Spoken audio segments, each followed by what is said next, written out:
It is Supernanny Saturday, and this week we are watching the McKeever Family. So let's grab our beverages and dive in. Hi, we're the McKeever Family. No, we're the Black Family. Hunter. Stop that. Ouch. The main issue with River is... River! He's violent tempered. Yeah, he's very violent. Come on! Now he's picking up heavier objects, and I'm afraid. Don't, River. Put that down now. Put it down! Put it down! You don't play with wrought iron! Before we get into Hunter, what we know about River is that there is a lot of aggression there. So my question is, where is this aggression coming from? And what is being implemented to help him through this aggression? He throws fits. Oh, Dad, you're nuts! Big, dry, whiny baby! He bites. Stop. Don't bite me. He hits. Hey, Hunter! He just is non-stop aggressive. I don't care! It's not funny. Let me go! I did notice that although they both are aggressive, you can see on Hunter's face that there is more of a playful side to the aggression. When he was drumming on his brother's head, his face looked different than River's face. But I did want to pull up this data for a second, so follow me. We're going to go to this PubMed Central. It's a scholarly article. It's all about data. I'm all about data. It's obviously one piece of data for a sample size of 477 mothers, but it is almost ubiquitous, meaning that almost everyone, 94% of children were reported to have engaged in physically aggressive behavior in the past month. So that's through age 2. At the end of all of these episodes, if you're new here on Mommy Breakdown, we do an update on where the family is now. So I'm wondering how River and Hunter are doing. I think Lucy, Sometimes has it easier. How do you figure? you don't have it hard. I mean, Oh my God, what are you, nuts? I have a thickened weenie in my weenie. You're an idiot. You two are so stupid, I swear to God. Weenie. You guys are stupid. How are your kids going to have respect for you? You've got no respect for them. Joe Frost, let's get it, let's get it. Another family to help. We have aggression. Where is it coming from? It could be temperament, but we saw with our own 2 eyes that this is coming from mom as well. The way that she responds to her children's aggression is with more aggression. She is meeting them where they are. Therefore, she is not modeling any other behavior. Where are the boys? Boys are in here. What's your name? Riv, Why are you doing that? be nice. As soon as I met the young boys, they decided to attack me. Why are you punching That's not nice. When River started attacking Joe, I just wanted to die. Wow, this is a whole nother level of aggression. When we see Supernanny, usually on the first day, the kids will be a little bit more behaved, at least in the morning when she gets there, and they will say hello, but these kids have greeted her with already punching her in her private area, and wow, she has her hands full. So after getting punched, I thought, what's next? And then the boys started throwing balls at me. River! Right. River, stop it. All right, what would you normally be doing today? Well, I was attempting to do their homework. Okay, well, I'll let you continue to do that then. Okay. What is this supposed to be? A G. It's not, it's horrible. Look at that writing, it's horrible. You are an idiot. Come on, I'm sure we've been on this page for 50 hours, come on. What mom is doing right now is the classic what not to do during homework. Number 1, if you have children who have behavioral challenges, they need to be placed separately because they will feed off of each other's energy. So one placed at the kitchen table, one placed at the dining room table, or in their room, or wherever it is. Just make sure that the environment that you choose has the least amount of stimulation as possible. Something that you can add is some low piano music in the background. I love me some Tim Janis. You could pull him up on YouTube. Very beautiful music, just low enough so that it's a steady sound in the background, but it isn't distracting. And then also your voice needs to become that teacher voice. As a parent and educator myself, I very much go into this easily, but I understand it is hard for others. where just put on a pretend teacher voice where you are calm and you are going from one table to another. I see you have a question. I'll be right there. Move on to the next problem. And then when you point something out to your child, start with what they're doing right. Wow, I noticed that on number 2 and number 3, you were able to multiply those correctly. You even did 7 times 6. That's a hard one. Look at 1. I'm going to put a circle on 1. You can decide to look at that right now, or you can come back to it at the end. Your choice. Later that afternoon, Corrie came home. Joe Frost, pleased to meet you. Very nice to meet you. Hi. Thank you for coming. How have the boys been today? Not on their best behavior, that's for sure. Lucy told him how the kids had behaved, and Mum had asked Corrie to put River into a timeout. Let's go in the room for timeout. If you're not going to do it, let's go in the room. Do not grab me there, River. I want out! This is eerily familiar to the Christensen episode that we just watched, where she was like, just wait till your father gets home, and then Dad had to discipline. And we talked about discipline needs to happen in the moment. The consequence needs to happen in the moment, not when Dad gets home. That's not effective. But let's say that Mom did do the discipline and there was a consequence, even though we know there wasn't. But let's pretend. When Dad comes home, what should he do? Should he pretend like nothing happened? Yes and no. It's not Dad's job to provide the consequence at that moment, but Dad can 100% support in the teaching, because we know that the teaching happens during a time of non-conflict. So after you've done your greeting with your child and you've bonded a little bit, you go, oh, I heard that today was a little bit tough with homework time. Yeah, it was. It gets so frustrating. And then I heard that you weren't able to go to your basketball game because you had to finish your homework because it took so long. Gosh, that must be so frustrating. And I'm sure you don't want to miss out on your game next time. Like, don't you have another one on Thursday? So what we're going to do is right now we're going to take a break. We're going to have some dinner together as a family. But after dinner, we're going to work on what homework looks like, and we're going to sit down together and make a plan, and we're going to practice it. Stop it, Riff. Stop! River and his dad had been fighting for almost an hour, and River had completely trashed the room. Stop it, River. Get up. Let me go! Go that. Stop. Stop. Stop. Riv.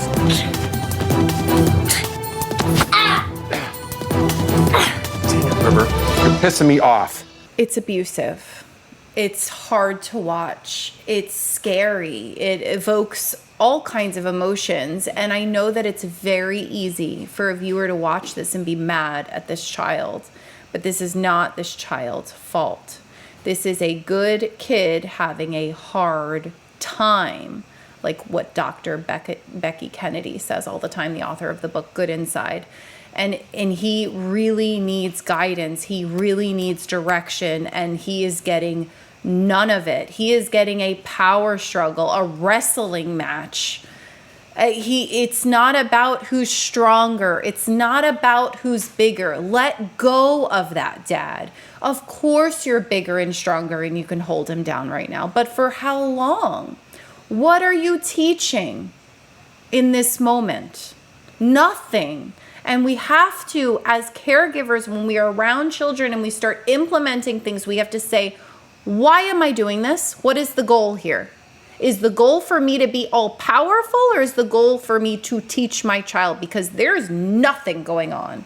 Just because you win, just because you get the kid to be pinned down, doesn't mean you taught anything. Ugh. Having seen enough for the day, it was time for me to go, because the quicker I could leave, the quicker I could come back to sit down with his family and really discuss the severity of the issues that needed to be addressed. Yeah, I'd say that's enough for observation day. She has plenty of information to move into the teaching. Let's see what Joe Frost has up her sleeves. So what we have are some smiley balls here. When they behave themselves, they gain a ball, and when they don't, they lose one. What's the second one here? Name calling. Swearing, not listening. We want to be able to go places that we can all enjoy and have a good time. Yeah, but Dad never has a good time with us because he gets always on the computer. That's all he cares about.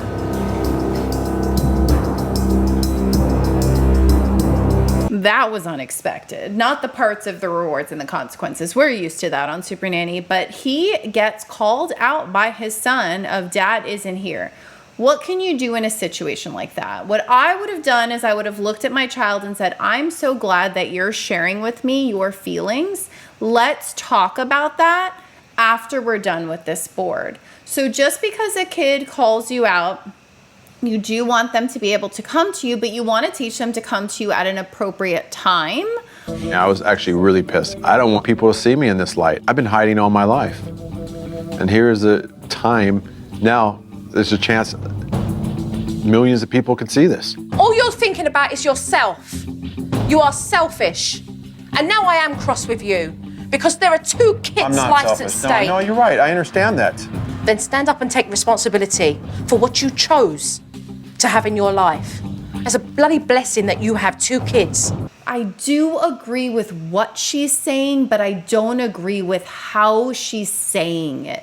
Knocking someone down doesn't help them. I have never in my life been crapped on and then been like, oh, let me go ahead and do better. No. When have I done better in my life? When someone believed in me, when someone lifted me up. And what he needs right now is for her to model exactly what he needs to do with his own kids. Look at him and go, hey, pull him off to the side. Hey, I get it. This is overwhelming. I can tell that you're shocked by what your son said. It must be shocking to hear that. And I know there's millions of people watching it. Look, we're still watching it 10 years later or however many years later. But I'm here to help, right? And you want me to help. So let me coach you on what to respond with when your son says something like that. Let me help you. Instead of helping him and teaching him, she's knocking him down and making him feel bad about himself. That doesn't help. When Hunter was refused a snack, he started to trash the guest room. When we all leave this room, I expect that this room gets put back how it's supposed to. I don't know even how to make this. It's too heavy. Because you chose to break the rules, you will be doing time out in this room now.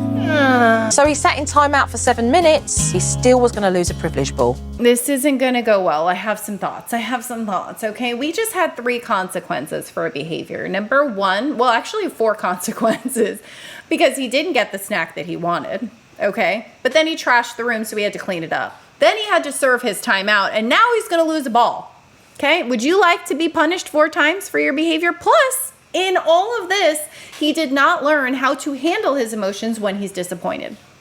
There was no lesson. There are going to be times when you're disappointed, when you want something and you can't get it. There was no teaching in that.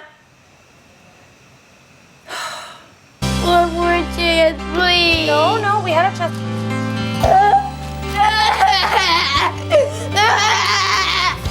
He's having these emotional meltdowns because he's never been told no. These boys ain't used to having consequences, so of course they're going to resist change. So they're going to learn. Right. They're going to learn how to deal with that. Yes, Joe Frost. Of course, kids need to learn that their behaviors have consequences. I'm with you on that. When the child looked at the mom and said, one more chance, she could have looked at him and said, listen, I get this is upsetting, losing the ball. And I am totally here to help you so that this doesn't happen again. We can work on this together. And you also know ways to earn balls with the behaviors that we do want in our home, that work toward our family goals. So let's work on that. Make sure your child knows that it's not hopeless, that they have power. Hello, Spiffy has joined us. He's just passing by. I guess he doesn't want, I don't know if you could hear his little paws going by. I need to clip his nails. I can hear him coming when he comes and when he goes. So he just walked right by us. When I first met the boys, they told me that they didn't like their father, that all he cared about was work. He never spent any time with them. They never had any fun with him. I was sad for I do last month. Every day, I want you all to pick something that you're all going to do for the hour. At the top, there were lots of activities that the kids can do, and underneath, a disc that would show them that Dad would concentrate solely on the boys and do something that they want to do. But when I'm playing with Hunter and River at the park, it feels great. You already already know what I'm going to say. Love it. Mommy me time, daddy me time, family time. If most of the time that we spend with our kids is spent in discipline and negativity, that's a recipe for disaster. So make sure you throw in those things where you know that discipline is less likely. So getting out of the house, that's helpful. Kids are more likely to behave in an open area where they can get out energy. So set up that environment during that time where you don't have to discipline as much, and it'll really build that connection. So, you know, lovely. So these boys are more than capable of doing their homework. They just need a little direction. This is what we got to do, okay? Now that one's minus. It's 22. Zeros. Yeah. Okay, that's good. Now what we need to do is the second thing that Daddy was talking about. What I learned from Jill about doing homework with my kids is that it is possible to break through to a stubborn little boy like mine. No. That's it. Good boy. Well done. I don't like it. Don't like it. My stubborn little boy. That's how you see your child. That says a lot. And that is what they are going to see themselves as. If you're having negative feelings about your child, really need to dig deep, because all children are stubborn. All adults are stubborn. You're not perfect, Dad. And to just put all the blame on the child, clearly the kid is capable of doing it. I wonder, do these kids go to school and do they have problems in school? That, we didn't hear anything about that. We've heard on past episodes, oh, my child was kicked out of preschool or this. What has school been like? How's the behavior outside of mom and dad? Dad sat next to River, and River kicked off. He didn't want his dad sitting there. He wanted to control where his dad sat. River, this is what's expected from you. You sit your chair back in the place where you're supposed to and eat your dinner. Not the bathroom. See how he's trying to get your interaction? He wants you to feed into his anger. The first thing I told Mum and Dad was to remain calm so that temperaments wouldn't get worse. Take a deep breath. And get up, behave. There was a lot going on here, but we had consistency. Yes, we had two parents on the same team. Yes, we had a calm confidence during discipline. Yes, so much yes. And did you see his face though? His face was so red and so angry. He looked exhausted, as if it was an out-of-body experience that he couldn't stop himself from continuing to do the thing that he knew he wasn't supposed to do. And so that makes me go, there is much more here than just needing consequences. There are skills missing. He is having trouble calming himself down. There are adults who still have trouble calming themselves down. So that would be something I would note. Also, did you notice how wonky the editing was? We were at the kitchen table and he moved his chair away from his father. And then all of a sudden, now we're in the office and he wants to play on the computer, but they won't let him play on the computer because he's not behaving. So it was brought together somehow, these two tantrums, which were separate events. Let's talk about the dining room table. That kid moved his chair to make a statement. That was a passive-aggressive move. I'm going to move my chair and let you know I'm mad. So in that moment, when your child is doing something like that, don't take the bait. They want their reaction. They just did something passive-aggressive, and now you're going to be aggressive about it. You just walked right into their trap. So instead, just take a beat. You don't have to react right away. You just look and you're like, And then maybe you lean over and you go, are you okay? I noticed you moved your chair away from Dad. I'm just so angry. Oh, you know what? Let's take a minute and let's go talk in the other room about it. Listen, oh, okay, so you're angry, so you move the chair. Okay, I totally get it. When you feel angry, you might want to do something to let the other person know you're angry. And how you acted isn't okay in our home. And then you teach your child how to handle their anger, how to handle expressing themselves in an appropriate way. That's excellent. Draw a line where you think would be a half of an orange. What are you doing over there? Please do not huff and puff like a 12-year-old, Corey. Where are you? I am standing up. I'm telling you, to me, it was the last question. It wasn't a big deal. She was helping him. Precisely. Because it wasn't that important to you. I'm sorry, I don't see it that way, but that's... Of course you don't see it that way. Of course you don't, because you're selfish. No. That's not true. Yourself. How did that escalate so quickly? We were clapping, we were happy, we were doing great things, and then now we're back to attacking Dad's character. I get it, Joe. It's frustrating. It is so very frustrating because you are teaching these parents skills and this father is not applying them. But that is exactly what happens as a parent. Just because we teach it doesn't mean our children will apply, and you're losing it, and then you're telling him not to lose it. Right? Let's keep going. Dad, why can't you kick? I'm just tired right now. I'm exhausted for some reason. I feel that mentally they have you in a place that's heavy and dark.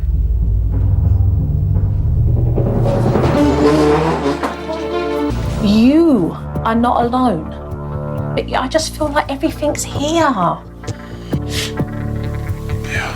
That shift in energy that she just had from being aggressive toward him to now being empathetic and understanding, that's where we uncover like what, is going on. I noticed you have low energy in this. Well, I'm tired. Okay. So what could we do with that? For example, when the kid threw the ball all the way over, if you're too tired, what could you say to your child? And then how could we solve your tiredness? Is it tiredness emotionally, physically? Let's uncover that. So I'm really glad we went from a place of attacking to understanding, because that's where the problem solving happens. Corey, how do you fancy teaching your son how to ride his bike without the stabilizers? I love to. I'm ready. Let's do it. Let's do it. Come on, let's go. Ready? Drop, pedal, come on. It's all you now, Hunter. Friendly, go on. You can do it. Keep going. Friendly, go on, sunshine. Keep friendly. When Hunter got on his bike and started riding, just thought, wow, he can do it. I mean, his face just lit up and he was just going in the wind. I mean, it was really beautiful to see. Our children will teach us a lot about ourselves that we uncover that we didn't even know was there before we had kids. Let's see how the McKeever family is doing now. Post-episode, Corey and Lucy tried to get their sons into the entertainment business and created a blog to document their attempts. I didn't see that coming. River faced a serious illness, which was partially documented in the blog. Okay. Sometime after the episode was filmed, Corey and Lucy divorced. So I'm wondering, did they try to get their sons into the entertainment business after they were already divorced? River became a YouTuber / live streamer and goes by the name Slightly Homeless. Okay. River was detained in Nepal in 2023. That's last year. For attempting to solicit, I can't say the word on YouTube or I might be demonetized, that word, from minors. River was reported to the police in South Korea for harassment by a South Korean live streamer with a history of calling police over everything. Okay. That was a lot of interesting information. Let's see what we have here. We have Lucy's blog. So this is mom's blog. Blog not found. So that's not there. Lucy's Instagram. There's Lucy. Make it bigger for you. There's Lucy. It does look like it's not private, so she has some posts of a dog. I don't see any. Oh, there she is. So she's got a lot with a dog. I don't know. Should we look at one? Oh, it's just her smiling. That didn't help us. Thought she was going to say something. Let's look at this. Hunter was born to act and perform from age 1. He named his first stuffed toy actor and would try to impersonate everyone. This is about him. Are these private school boy, classmate, wedding guest, boy running from vulture, boy with toy truck? Are these like movies that he was in? Okay. Let's look at rivers. Someone, if anybody knows more about this than I do, please share. It's the same look. Let's see if they... Party Kid. So it looks like different movies. That's it for the McKeever family, but before you go, I want to leave you with a quote. It says, all kids need is a little help, a little hope, and someone who believes in them. You do not need to do it right all the time. You just have to do it right more times than you don't. I'll see you next week.